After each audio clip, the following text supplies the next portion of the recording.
എന്തെങ്കിലും വർക്ക് ചെയ്യാത്ത കംപ്ലൈന്റോ സർവീസ് പ്രോബ്ലംസോ ഒന്നും തോന്നിയിട്ടില്ല കേട്ടോ. അങ്ങനെയുള്ള കാര്യങ്ങളൊന്നും തോന്നിയിട്ടില്ല. പിന്നെ ആകെപ്പാടെ ഒരു ബുദ്ധിമുട്ട് തോന്നിയിട്ടുള്ളത് എപ്പോൾ വേണേലും ഫ്ലൈറ്റ് ക്യാൻസൽ ആയി പോകാം. അത് എൻ്റെ പേഴ്സണൽ എക്സ്പീരിയൻസിൽ നിന്നും അതുപോലെ മറ്റുള്ള പലരും പറഞ്ഞും കേട്ടിട്ടുള്ള ഒരു കാര്യം തന്നെയാണ് ഈ ഫ്ലൈറ്റ് ക്യാൻസൽ ആയി പോകുന്ന പ്രശ്നം.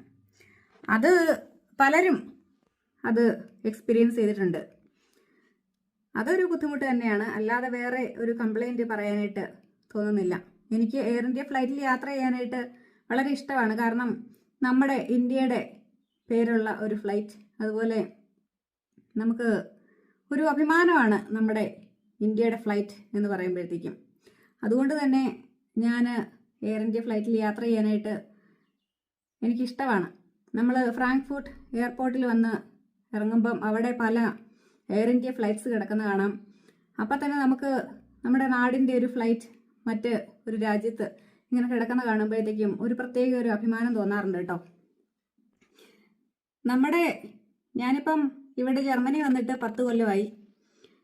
എന്നാലും എനിക്ക് നമ്മുടെ ഒറിജിൻ ഏതാണോ അത് നമുക്ക് നമ്മുടെ ഒറിജിൻ ഏതാണോ അതിനെ നല്ല രീതിയിൽ പ്രസന്റ് ചെയ്യുക എന്നൊരു കാര്യമുണ്ട്. മറ്റൊരു രാജ്യത്ത് ജീവിക്കുമ്പം പ്രത്യേകിച്ച് ഒരു വികസിത രാജ്യത്ത് എന്നിട്ട് നമ്മുടെ ഒറിജിൻ ഏതാണ് എന്നുള്ളതിനെ നമ്മളെപ്പോഴും ആ ഒരു ഒറിജിനെ നമ്മൾ റെസ്പെക്റ്റ് ചെയ്യണം, അതിനെ നമ്മൾ പ്രസന്റ് ചെയ്യണം.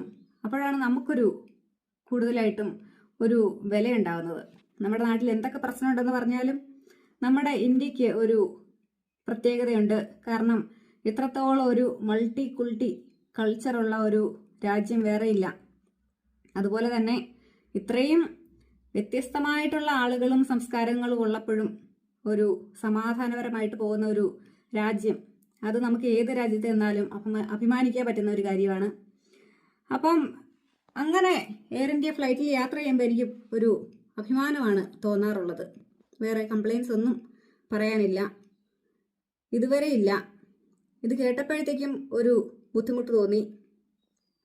പിന്നെ ആരെയും കുറ്റപ്പെടുത്താനൊന്നും സാധിക്കില്ല, കംപ്ലൈൻസ് പറയാനോ കുറ്റപ്പെടുത്താനോ ഒന്നുമല്ല ഞാൻ വന്നത്. ഇല്ല, ഒരു ഫെയ്റ്റ് പോലെ ആയിരിക്കും. നമുക്കറിയില്ലല്ലോ എന്താണ് സംഭവിച്ചതെന്ന് നമുക്കറിയില്ല. എല്ലാം ഒരു ഫെയ്റ്റ് ആണെന്നേ പറയാനായിട്ട് സാധിക്കുള്ളൂ. അപ്പം അതിലിരുന്ന ആളുകളുടെയൊക്കെ ഒരു അവസ്ഥ എന്തായിരിക്കുമല്ലേ, കുറച്ച് സമയത്തേക്കാണെങ്കിലും അവരുടെ റിലേറ്റീവ്സിൻ്റെയും മറ്റ് ആളുകളുടെയൊക്കെ ഒരു അവസ്ഥ, അവരിപ്പോൾ കടന്നു പോകുന്ന ഒരു അവസ്ഥ എന്തായിരിക്കുമല്ലേ, അതൊക്കെ ഇങ്ങനെ ആലോചിച്ചു.